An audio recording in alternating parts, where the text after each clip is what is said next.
Looming deadline, but who says deadlines have to be deadly serious? This weekend, an electronic road sign in Portland, Oregon, it was hacked. It read, "Fiscal cliff ahead, January and February." Well, most signs pointing to political gridlock in the real thing. Serious negotiations have been going on all day in Washington, D.C. And that's right. No day of rest this Sunday for lawmakers on Capitol Hill. And how it's going depends on really who you ask. What is clear at this point, there is still no deal. And there is still a lot of finger pointing between political parties. One Democratic leader says negotiations are further behind than they were this time yesterday. Republicans say they want to talk, but say Democrats won't call them back. Majority Leader staff informed us they'd be getting back to us this morning at 10 a.m., despite the obvious time crunch we all have.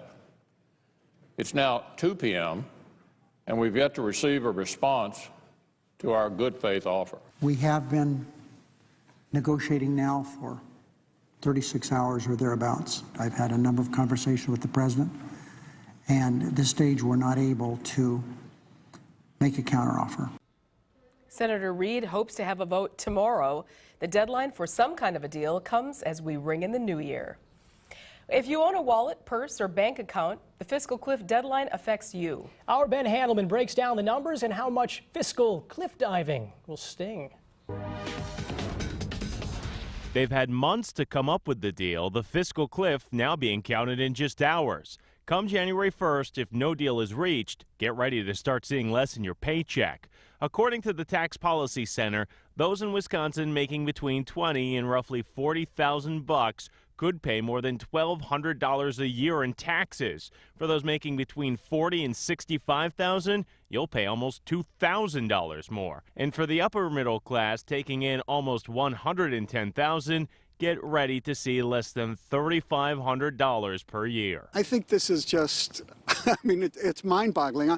I suppose this is Democracy 101 for the 21st century. Mordecai Lee is a professor of governmental affairs at UWM. He said, add this political fight to the latest example of unprecedented gridlock. I think what's so important about this is it shows us how bad things have gotten in Washington. It is not just our wallets that will hurt come Tuesday. For almost 40,000 unemployed in Wisconsin, it will be their entire income. If a deal is not reached, extended unemployment benefits will end for those who have received checks for more than 26 weeks. This is the total breakdown of what is the essence of politics? The essence of politics is solving problems, making it from A to B, no matter what the obstacles are. And here we've got a situation where a kindergartner could tell them what the compromise could be, and they just can't make it. Lee is hopeful party leaders can come up with a deal quickly so it can be handed over for the real test, a vote from Congress. Real soon, what those individual members of Congress from Milwaukee and Southeast Wisconsin, what they think about what the deal is,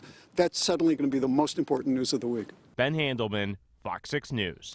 Also hanging in the balance, how long some federal offices will stay open and if the federal government pays its debt. Regardless of negotiations, your paycheck is likely to be smaller because of a completely separate tax increase. Payroll taxes are planned to go up 2% starting January 1st. The tax helps pay for Social Security and Medicare. A family earning $50,000, for example, a year will lose about $1,000. Well, meantime, a bit of good news from Capitol Hill. The so-called dairy cliff has been averted. The House and Senate Agriculture Committees agreed to a one-year extension of the 2008 Farm Bill that expired in October. The move heads off a possible doubling of milk prices next month. And for the latest in the fiscal cliff negotiations, watch Fox 6 News Wake Up tomorrow. We start at 4:30. New tonight.